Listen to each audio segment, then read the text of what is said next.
we get into this fantastic video, I'm going to just click on that subscribe button so that I can be a part of your journey, you can be a part of my journey, and we can be on this journey of Mojolo and potentially not being on vacation with family because we are in Mojolo. Amen. I'm here alone, child. I'm here with the favorite kid on the net. Oh, I'm Boipelo Tshabalala, your favorite kid on the internet. Period, boo boo. Okay, we're coming to you guys in the spirit of vacation. Okay, top buttons more than that, loose. Okay, shades. Okay, scrunchy. Okay, and braids. Okay. Today we are both single ladies. Okay, Yeah. I don't want to say that it is our brand. Hella single. I don't want to say that it is our brand. It's not our brand. It's But not my brand. But it sort of became my brand. I will So, not take that title. Today, Sorry.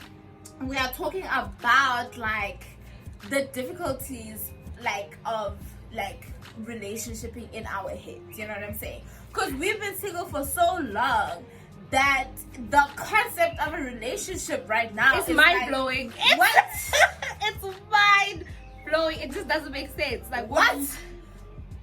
What? You know what I mean? So Yeah. we both have 3 points that we're just gonna discuss and talk about the things that we struggle with as a single girl. The insecurities of being a single woman who Yes. wants to date. Yes. It's not that we're single and we're like, oh, we're cool. Yeah. We are cool. We're cool. But it's kind of like we're also cool, but open. we're available. Yeah. Okay, so I wouldn't say I recently got out of a relationship, but I got on something very sticky. And for me, it's like I really hurt the person, and the person has expressed this so many times to me in so many different ways that I have hurt them. So for me, it's kind of like trusting myself to be a good partner after you've hurt someone that you thought you loved. Do you understand what I'm saying? That whole situation is so sticky that I could never, I feel like right now if someone had to come, I would mess it up. So that's my fear, that I don't trust myself to be in a relationship, which is like, how you gonna do it there? You understand what I'm saying? Like, what's your plan there? My first point is, and I'm gonna start with this one because everything starts with this one. It's like I don't know how to do it. I don't know. Generally. Like you get so comfortable in your singleness that you're just like, how? You know what I mean? Do you think we can And- Jala as Majida? There's Jola as Majito. Jala But, as like, Majida. It's like how do you it becomes, you know what I mean? I don't know how to do it. I don't wanna lie. And now that I'm saying like, okay, like, you know, I'm a Christian girl, I want to do this properly. It's like, how do you do it properly? You know, what's the difference between a platonic friendship and Hojola as a Christian girl? I think that's like I think my problem with that also is that the Christian circles we run in are so, they always talk about marriage, right? Like yeah, cool, in marriage, but what's the road to marriage? Like no one really bridges that gap.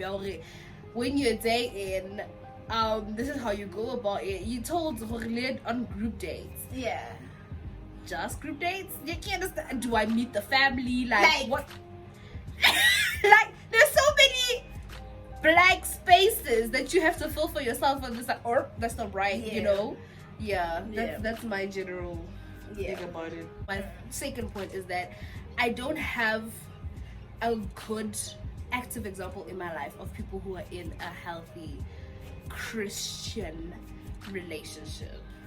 And I say this because you see couples every day. We see couples everywhere.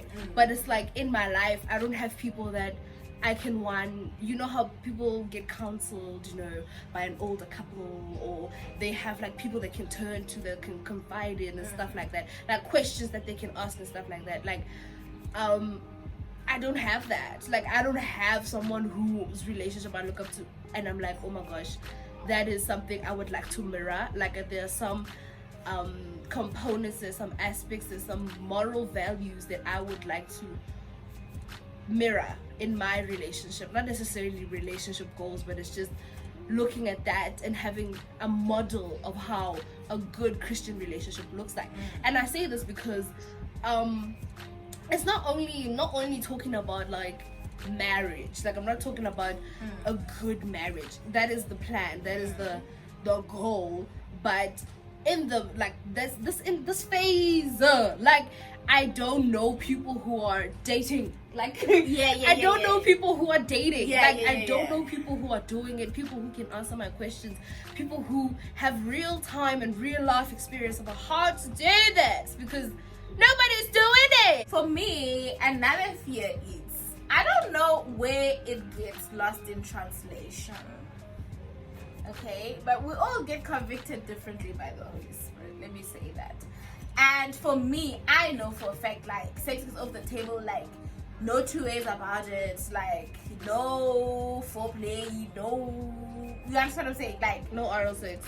Nothing, okay? It's off the table, you understand what I'm saying? And it's just like, for me, it's like, we talk, I fall in love with you, and then you decide, actually, I can't do this anymore. Or I thought that we were on the same page. I mean, we come from the same church. We both, spend time with God. Like, we there. Back forth. Yeah. But it's like, now we're not on the same page in terms of that. Now you're like, actually, I actually want to have sex. It just doesn't make sense to me. It's like, you negate that whole section of the Bible. So for me, that's my fear. That like I fall in love with you because it takes me 3 working days to put it. And you come and you say that to me, like, a guy friend of ours was like, you must find someone who respects those boundaries and those values. But it's like, you don't, like, like you get into it and you know that you want to have sex, you know that it's something that you would consider, but in that moment, to capture me, to have me, you lie, and you tell me, no, it's cool, I can wait. Okay, you wait, Roy, 3 months, 6 months, a year if you're lucky, and then it's like, no, I can't hold out anymore. The Bible has one solution for that. If marry you stop me. burning. If you stop burning. Marry me, child. Marry me. Okay. Get your life right and marry me. That's what the Bible says. My last point is, we all carry there are certain things that you come with, right? Whether it be family drama, whether it be childhood trauma, whether it be what do you call this? Just existential crisis. We all walk with something that we wish we didn't have to carry. And for me, it's like, what if what I go through on a daily basis, or emotionally, like my emotional turmoil, is too much for someone to handle. Like, dog, I lose it sometimes, and I'm like, you know what? I just want to die, right? Like, like. I just want to die today. Like, it doesn't feel like a good time. Like, I'm not having a good time being alive, right? And would someone, they don't have to stick through that, but is someone willing to deal with that? Do you know what I'm saying? And it's kind of like, so because I'm going through all these things, do I deserve love? Like, do I deserve someone to walk with, someone to, like, some days, like when I was, how do I say it? When I was planning a funeral, I was like, I wish someone could go fetch the goat. Like, why do I have to go? But it's like, all that whole responsibility is on me, and it's like, oh my gosh, like, I would have loved to have the privilege to have shared that with someone. Like, some mugo can only be solved by daughter. Okay? And I get that. Someone said that, and I get that, and I agree. And that's what she's saying. Yes. Just to write off of that, I'm gonna make my third point that rather. vulnerability. I struggle with vulnerability even in friendships, right? I struggle with vulnerability. Okay, I do. I don't want to do that thing. And the thing is, with sharing your thoughts with someone, right? It's sometimes your thoughts don't make sense. Okay, and it's like, I don't want you to say or think that I'm crazy for thinking certain things that I think, you know. So for me, it's that whole thing of like, I can show if one get, and I don't want to risk telling you then how getty, and now you know so much about me, but how getty. I don't know if you get what I'm saying. But it's very hard for me, that whole thing. And obviously, like, if we're trying to be in a relationship, you know, you have to be vulnerable, and you have to stop trying to protect yourself, because you're not fully in it if you keep trying to protect yourself. So I think that's what I'm like afraid of. Like, I won't allow myself, yes, I won't allow myself to get hurt, but also I won't allow myself to be loved, because I'll be protecting, you know, myself the whole time, but at the cost of the other person, you know. Like, this person will feel like, oh, I'm giving so much, I'm opening up so much. Like, I can't even tell you I appreciate you without feeling like my insides just, you know what I mean? Like, friends, family, like, I can't say that, you know what I mean? And even if I do something nice for you or whatever, I just don't make it a deal, because I can't with feelings, you know?